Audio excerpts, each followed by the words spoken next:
Sometimes you get lucky,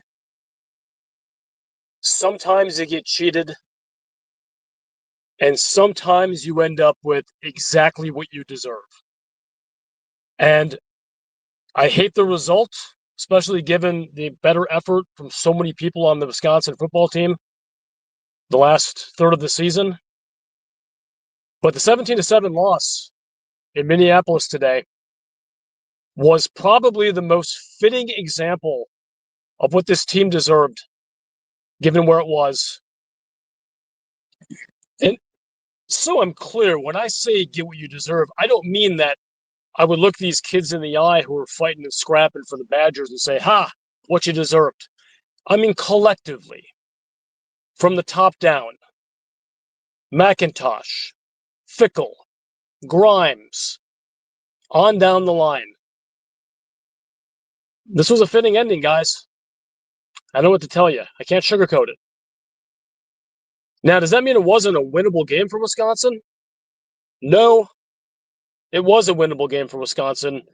And the overwhelming majority of teams over the last 20 years for the Badgers would have taken this game and had an axe running around the field right now, posing for pictures, making memories instead of things you want to file away and never look at again, which I'm sure is what this entire senior class and transfer class to come is thinking right now.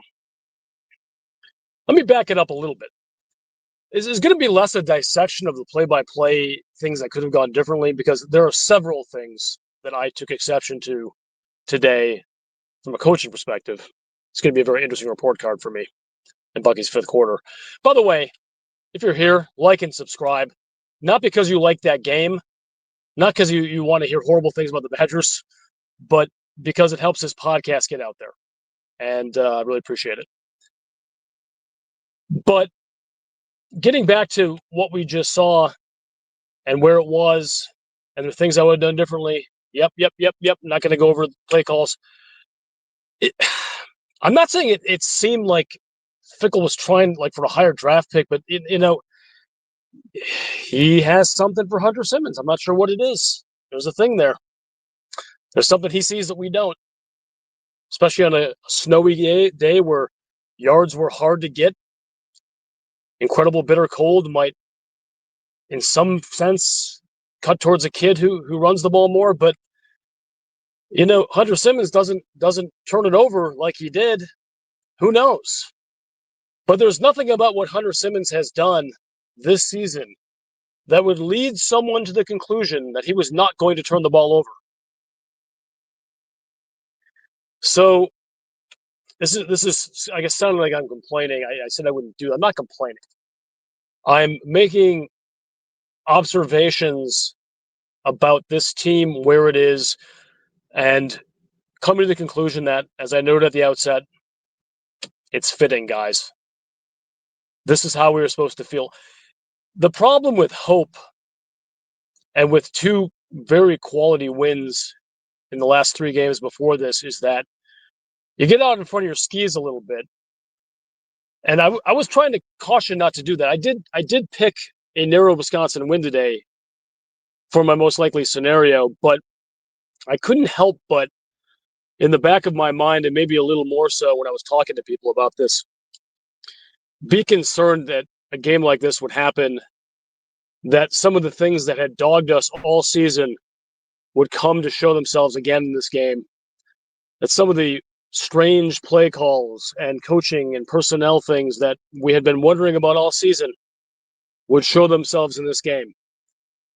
And, life is usually lived in the 80% in the middle, not the 10% crazy great, not the 10% crazy bad.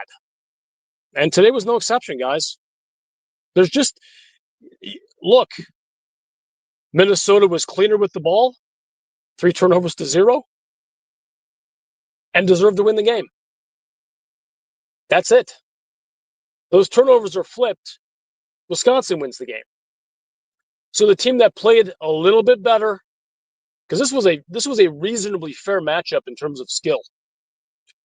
The team that played a little cleaner, a little bit better, trusted themselves and their preparation a little more, got the win. And I hate doing this. Anyone who knows me and knows what my brand is on Twitter and on Bucky's Fifth Quarter and on my podcasts knows that this is a knife in the middle of my gut, turning to the right and just sitting there.